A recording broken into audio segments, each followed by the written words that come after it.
స్వామీజీ, మనకి భగవద్గీతని కంఠతః చేసినప్పుడు మీరు ఒకానొక సందర్భంలో అన్నారు, జన్మ జన్మలకి మోక్షం వస్తుంది, మన తల్లిదండ్రులు వారి తల్లిదండ్రులు కూడా తరిస్తారు, పిల్లలకి నేర్పించండి అనేసి. భగవద్గీత నేర్చుకుంటే వారు తరిస్తారు అంటారు, కానీ వాళ్ళ తల్లిదండ్రులు ఎట్లా, వారి డిఎన్ఏ మొత్తం ఎట్లా తరిస్తుంది? వీరు చేసేది మొత్తం తరతరాలకి ఎట్లా వర్తిస్తుంది? అటువంటి వరాన్ని ఇచ్చాడు వరాహ పురాణంలో, మార్కండేయ పురాణంలో. నీ జన్మలకంతా తరిస్తుంది, నీ శరీరంతో వచ్చినటువంటి జన్మలు ఎన్నున్నాయని. శరీరం లేక జన్మలు లేవు కదా, శరీరంతో వచ్చిన జన్మలు ఎన్ని వచ్చాయో ఆ డిఎన్ఏ కనెక్షన్ ఖండితము ఉన్నది. సైన్స్ కూడా కనపడుతున్నది ఇప్పుడు.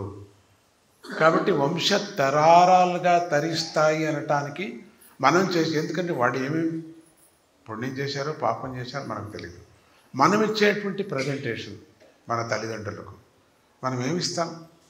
ఏదో ఫోటో పెట్టుకొని ఆ రోజు మాత్రమే ఏదో కొంచెం శ్రాద్ధంలాగా పెట్టేసి ఏదో గోగ్రాసం ఇచ్చేసి వచ్చి లక్షణంగా భోజనం చేసుకొని సాయంత్రానికి సినిమాకు వెళ్ళిపోతాం. అది కాదు, దాని నుంచి ప్రయోజనం లేదు.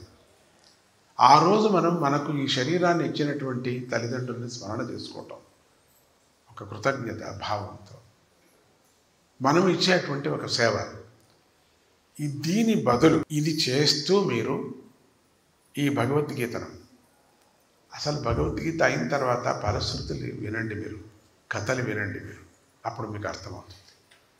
భగవద్గీత కంఠపాఠం అయిన తర్వాత దాన్ని అర్థం తెలుసుకోవడానికి ప్రయత్నం చేయండి. నేను ఇప్పుడు అవస్థపడి అన్ని భాషల్లో రికార్డు చేస్తున్నాను, అందుకే నాకు వంతు ఇట్లయిపోయింది. ఇంకా చేస్తున్నాను, వదలను, పదపై ఏంగా మనగాని చూస్తాం. అందుకని అర్థాలు తెలుసుకోవడానికి మీరు ప్రయత్నం చేయండి. అప్పుడు ఇంకా దాని మీద శ్రద్ధ పడుతుంది, చేయాలనేటువంటి శ్రద్ధ పడుతుంది. పనులు చేస్తున్నాం, ఒక 4 గంటల సేపు పని చేస్తే ఏదో కొంచెం డబ్బులు వస్తాయి, జీవనానికి ఏదో జరిగిపోతుంది. ఎంత కావాలన్నా అంత తృప్తిగా ఉన్నాం, చాలు. మిగతాదంతా కూడా భగవన్నామానికి.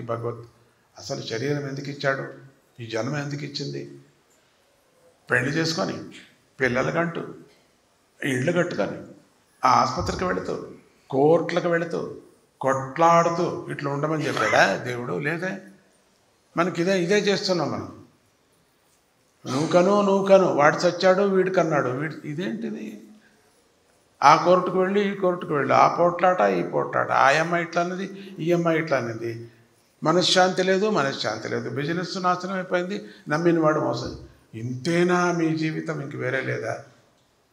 అయ్యో నా కొడుకు అట్లా చేశాడు, నా కూతురు ఇట్లా చేసింది, కనేంతవరకు బాధపడ్డాం, కనిన తర్వాత వేరే బాధ.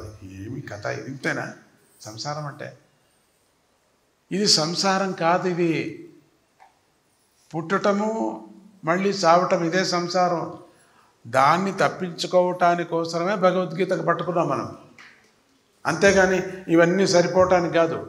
కోట్ల పని సరిపోని, పిల్లలు ఇంకా 4 పిల్లలు మగపిల్లలు పుట్టని, నాకు వీసారా అని, ఇదేనా? నాకు ఇంకో 2 మేడాలు కట్టని, ఇన్కమ్ ట్యాక్స్ వాళ్ళు ఎగేస్తాటానికి ఏమేమి కావాలో అని చేస్తాం, ఇట్లా ఇదే. ఇది కాదు నిజంగా కావాల్సింది మనకు. ఇది మామూలు, ఇది సంసారం కానే కాదు, ఇది మాయ. ఇది ఒక మాయకు ఒక వ్యవస్థ చేశాడు పరమాత్ముడు. ఆ వ్యవస్థలో మనం ఉండాలా. ఒక ప్రజా వ్యవస్థ చేశాడు, దానికి ఒక ప్రజానాయకుడిని చేశారు. వాడు చెడ్డవడం మంచివాడు అది వేరే, మనకి నెక్స్ట్ సబ్జెక్టు అదే, ఇప్పుడు కాదు. ఆ వ్యవస్థలో మనం, ఈ మాయా ఒక వ్యవస్థ. పుట్టక జన్మ అనేది ఈ వ్యవస్థలో వీళ్ళకి రాదు, వాళ్ళకి తెలీదు. ఇది కేవలం ఈ మాయ. నేను చెప్పాను కదా, ఆసుపత్రి, కోర్టు, ఇల్లు, తగాదా, పిల్లలు, పెండ్లి, వీసా, అప్పులు, సొప్పులు, ఇవి ఉన్నాయి కదా, చాడీలు, కడుపంట్లు, మూతి తిప్పుకోవటం, ఇవన్నీ ఉన్నాయి కదా మనలో. ఇదొక మాయ. ఈ మాయకు ఒక వ్యవస్థ చేసేసాడు అప్పుడే, మనకు లీడర్స్ని చేసేసారు. ఈ మాయ అంతా దీంట్లో పెట్టేసేయండి అని. అది తీర్మానం అవుతుందో లేదో, కోర్టు ఉంటుంది, ఆసుపత్రి ఉంది, అది ఉంది, అయిపోయింది. కానీ ఈ పుట్టక సావక ఉంది కదా మనది, ఈ సంసార తాపత్రం అంటే అదేనే. అది భగవంతుడు ఒక్కడే చేయలాగా, ఇంకెవరూ చేయలేరు. మనము ఆ కోర్టులో మనం వెళ్ళటానికి వీలు లేదు. మనం ఇది వెళ్ళచ్చు, ఈ మాయా కోర్టు, దానికి వీలే లేదు. దానికి ఒక్కటే ప్రార్థన, అపీల్, ఆ ప్రార్థన ప్రార్థన ప్రార్థన ప్రార్థన అంతే. అప్పుడు జన్మరాహిత్యం అవుతుంది. నీదే కాక నేను చెప్పినట్టుగా 40 ఏళ్ళు ఉంటుందని చెప్పాను కదా, అట్లనే నువ్వు చేసినటువంటి 40 ఏళ్ళని నీ తల్లిదండ్రులకు వెళ్ళి తగులుతుంది కదా డపడపడపా అని. వాళ్ళు ఉన్నారు కదా ఇక్కడ, కాస్మిక్ పవర్లో ఉన్నారు కదా, ఇక్కడ చూస్తున్నారు. చాలామంది తల్లిదండ్రులు ఉన్నారు, జ్ఞాపకం పెట్టుకోండి. అట్లా అన్ని చోట్ల పిలిచొద్దండి, నానా తాత అని పిలిచొద్దండి. భర్త గారు భార్య గారు అని పిలిచొద్దండి, మీకు దొరకరు. ఇక్కడ అంతా అన్ని చోట్ల ఉన్నారు, చూస్తూ ఉన్నారు అంతా. జయలక్ష్మి మాత చూస్తూ ఉంది, ఇక్కడ ఉంది. నువ్వు హరే కృష్ణ అంటే ఖండితం అక్కడికి వెళుతుంది, వింటుంది. అది ఆ కాస్మిక్ పవర్ వింటుంది, వింటూనే జీవన్ముక్తి అవుతుంది దానికి. అది ఎట్లా అవుతుందంటే ఇది ఇట్లా అవుతుంది. అది ఎట్లా ఉందంటే సైన్స్ అండి, సైన్స్ అండి, ఇది మూఢనమ్మకం కాదండి. నేను చెప్పేది సైన్సు, కానీ పరిసరాలతో చెప్పడం లేదు నేను, అంతే. ఒక అనుభవంతో చెప్పేటువంటి మాట ఇది. కాబట్టి మనం చేసేటువంటి భాగ్యము definitely they will receive our parents. It is not necessary for DNA. This is necessary of only in vibrations. If you say this Sri Rama, Hare Krishna, Jai Guru Datta, definitely they will receive for your father, your mother. Because Swamiji already told about 40 years in your, what you chanting this name, going for cosmic. So your father, mother also there. They definitely this merit, this energy goes to your father, mother. ఇది it's a phenomena, ఇదొక తత్వం. ఇది it's truth phenomena, it's not blind phenomena. That is why you say for Bhagavad Gita or Hanuman Chalisa, you and your father, mother also goes to 7 heads, to goes to merit to you what you gain for in this tapam. Chanting Bhagavad Gita, chanting Hanuman Chalisa, chanting kavachas, so many different kavachas. Definitely you get also benefit, and your father,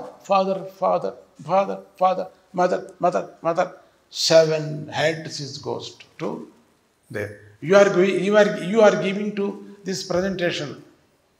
Doesn't matter, your father is not good, only without body they are getting God. బాడీలో ఉన్నప్పుడు తప్పు చేశాడు అని మనం అట్లా అనుకోకూడదు, తప్పు చేశారని. ఎప్పుడు బాడీ వదిలించేసిన తర్వాత they are god. If once you can leave to this body, then definitely you going to God. No, that place will get God place, that angel place gets. That's why you can chant for do something for good karma in this earth. Definitely they will gets to, and also you also gets your account also there. If you one day, if this body leaves one day, in your prana also gets for good. That's why you can earn like a bank balance. You earn as much as possible to do japam. ఎంత కావాలనో అంత నువ్వు చెయ్యి. ఇప్పుడు చెయ్యి, అట్లా నువ్వు చేసిన కొద్దీ నీకు బ్యాంక్ బ్యాలెన్స్ ఉంటుంది. నీకు your Sadhguru like a bank manager, he is always doing for your connections, your account. Doesn't matter. Do like that. Don't mix up in samsaram, this samsaram, maya samsaram. This is maya samsaram. They are coming for so many difficulties in our problems, because you are kama, your facilities. You already your karma, experience karma. So good experience to karma. If you go to good experience, then merit the bad experience also comes to you. నువ్వు అనుభవించావు. You have taken for a good shape apple. One apple enough. But you are greedy. You are eating for 4-5 apples. So what happened to your stomach? You must experience. You must experience for this bad effects. Face it. Happily face it. Happily. Because your facility time, you are happily in your time. That in bad effects comes, happily face it. Fight. You fight. నువ్వు fight చేయి. అప్పుడు అనుభవించావు కదా మంచిది. ఆ మంచిది ఫలం ఇప్పుడు వచ్చింది చెడ్డది నువ్వు అనుభవం. అందుకని ఇది పోవాలంటే మనం ఏం చేయాలంటే గురువు ఇచ్చిన మంత్రము చాంటింగ్. ద బెస్ట్ మంత్ర ఇది హనుమాన్ మంత్ర. అదర్ బెస్ట్ మంత్ర ఇది భగవద్గీత మంత్ర. దెన్ అవర్ ఆశ్రమ విల్ టుక్ పార్ట్. మేమందరూ కూడా ఆశ్రమంలో మేము ఈ రెండు కూడా చాలా బలంగా మేము చేస్తూ దాని గురించి చర్చిస్తూ దాని గురించి చెప్పుకుంటూ దాని గురించి కథలుగా చెప్పుకుంటూ మేము తరిస్తూ ఆనందంగా ఉన్నాం. దత్తుడు అంటే మా గురువు గారు ఎదురుగా మేమంతా ఆనందంగా ఉంటూ జగన్మాత ఒడిలో మేము కూర్చొని మేము అనుభవిస్తున్నాం.